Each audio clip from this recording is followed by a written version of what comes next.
What happens when the world stops coming to America? Not out of fear, not because of war, but because they have had enough. Enough of being treated like suspects at the border. Enough of being charged more, delayed longer, and welcomed less. Enough of Trump's tariffs, tantrums, and travel traps. This isn't a tourism dip. It's an international boycott in slow motion. In 2023 alone, the United States pulled in a staggering $2.36 trillion from tourism. That's right.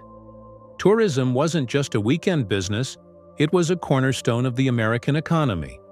But now, that pillar is cracking. Quietly, rapidly, and globally.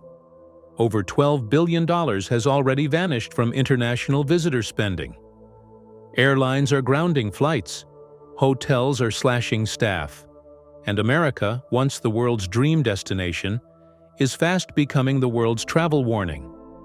Tourists are spending billions, just not in America. They are flying in droves, just not to the US. And the worst part?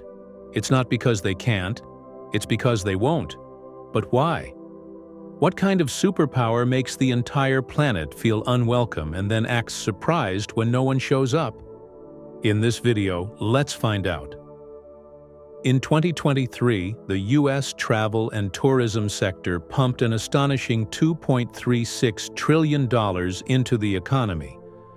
This wasn't just about tourists visiting Times Square or riding roller coasters in Orlando. It was about 20 million jobs, from hotel workers in Miami to tour guides in San Francisco. It was about $585 billion in tax revenue, nearly 7% of all U.S. government income, supporting everything from roads to schools. The travel sector was, quite literally, one of the beating hearts of the American economy. But in 2025, the pulse is fading.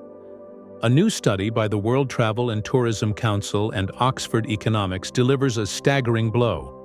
America will be the only major country in the world to see a decline in foreign tourism revenue this year. While countries from Mexico to Malaysia see travel booms, the U.S. is hemorrhaging international spending. Visitor expenditure is expected to plunge to $181 billion, a drop of $12.5 billion in just 1 year. This isn't a fluctuation. This is a collapse. And behind this collapse isn't a natural disaster or a global pandemic.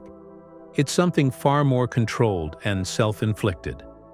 Because these numbers aren't just economic data points, they are symptoms. And what they are pointing to is a deeper strategic failure that begins not with tourists, but with policy. So what turned the land of liberty into the land of lost visitors? The answer starts with a cold reality. America stopped inviting people in. Julia Simpson, the CEO of the WTTC, was blunt. While other nations are rolling out the welcome mat, the U.S. government is putting up the closed sign. And the data agrees. Foreign travelers today are no longer excited to visit America, and many are afraid. Immigration policies have turned unpredictable. Visa delays are stretching into months. Airports feel more like checkpoints than gateways. Travelers fear detainment, aggressive questioning, or worse, deportation, even when they have the right documents. And this fear isn't just anecdotal. It's now a documented trend affecting tourist decisions. But it's not just about the rules.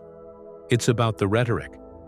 Political language, especially under America First narratives, has painted foreign visitors as suspects rather than guests.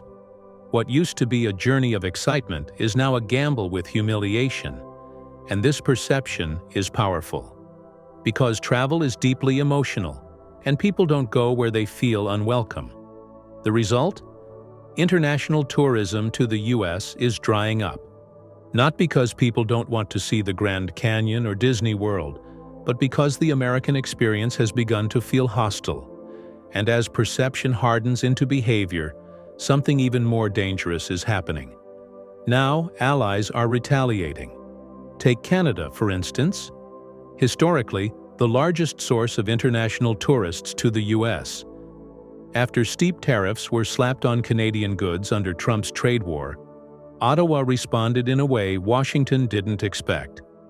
They told Canadians not to vacation in America. And it worked. In 2025, Canadian travel to the U.S. dropped by a crushing 20%. This was no symbolic move.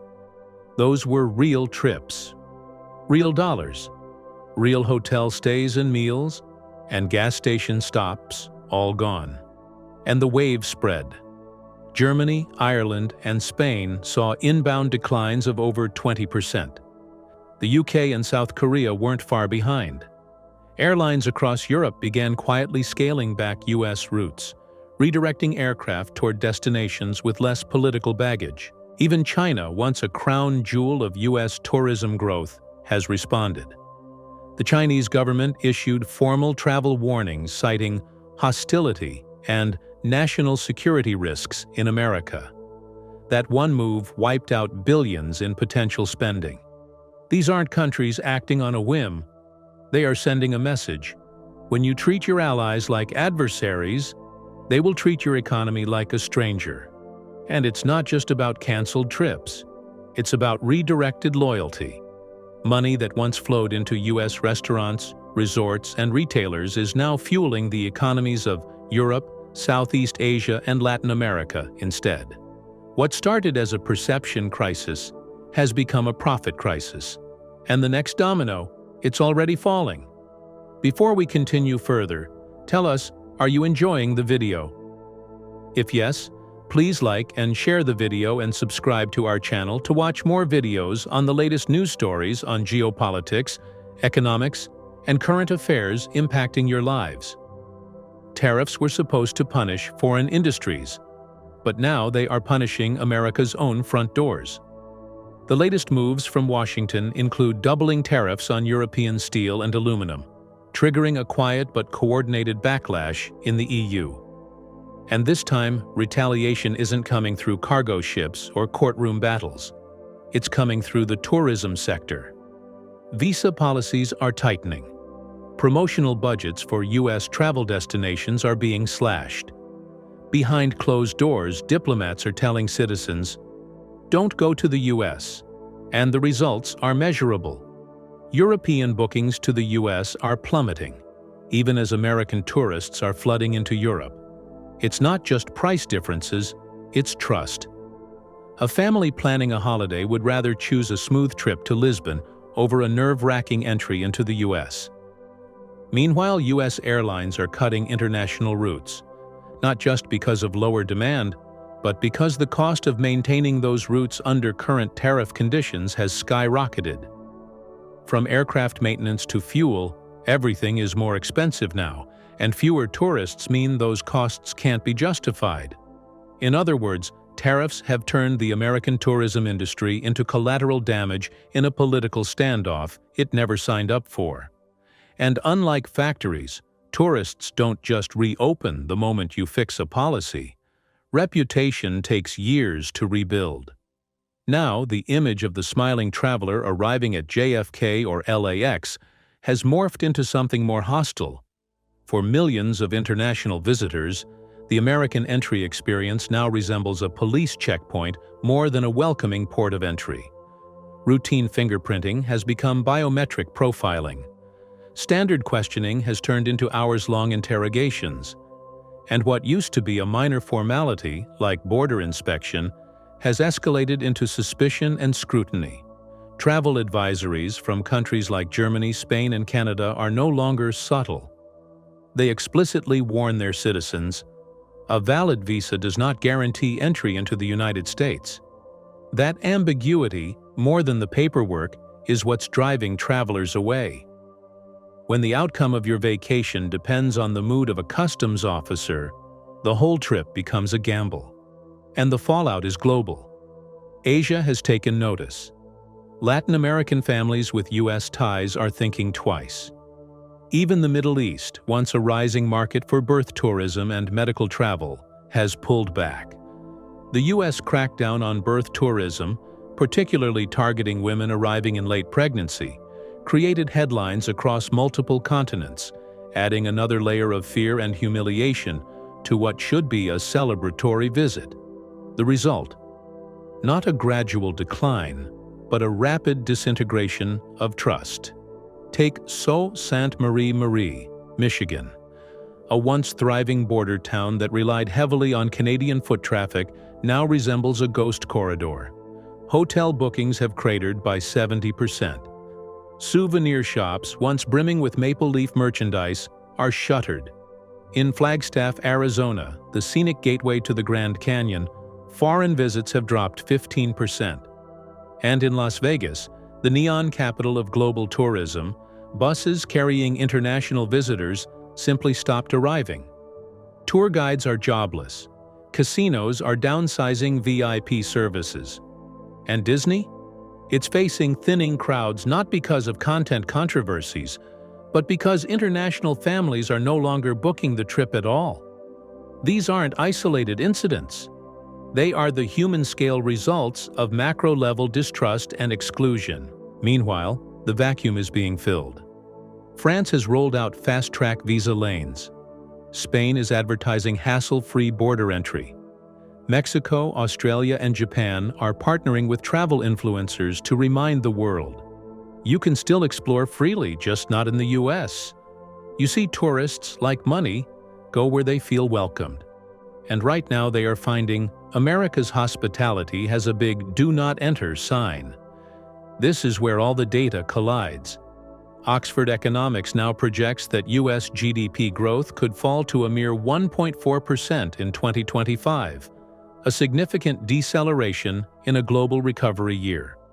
Core inflation is expected to rise to 4%, driven by increased operating costs, tariff pass-throughs, and disrupted supply chains. What does this mean in real terms? The average American family will have less disposable income. That translates to fewer restaurant outings, fewer hotel stays, fewer weekend getaways, even within the US itself. And for every tourist that cancels, a domino falls. One less airport taxi ride, one less museum ticket, one fewer meal at a local diner. It's a ripple that becomes a wave. The World Travel and Tourism Council estimates the U.S. could lose up to $12.5 billion in international tourist spending in 2025 alone. Money that will now be spent in Paris, Rome, Tokyo, or Cape Town. This is not abstract. It's deeply personal. A waitress in Orlando, a museum curator in Chicago, a hotel cleaner in San Diego. These are the people absorbing the blow. Not diplomats, not politicians. The damage is silent, but devastating. Tell us, if you are an American, did you ask Trump to engage in a trade war that is literally collapsing America? Isn't it true that Trump is pretending as if he is doing everything for Americans, while in reality, he is protecting only a select few companies? In the comments section below, share your thoughts on whether your city or town has been affected by the declining tourism industry. Do you want to watch more videos like this one? If yes, subscribe to our channel and press the bell icon next to it. We bring the latest news stories on geopolitics, economics, changing world order, and current affairs. Things you need to stay informed. Thanks for watching, and until the next video, stay tuned.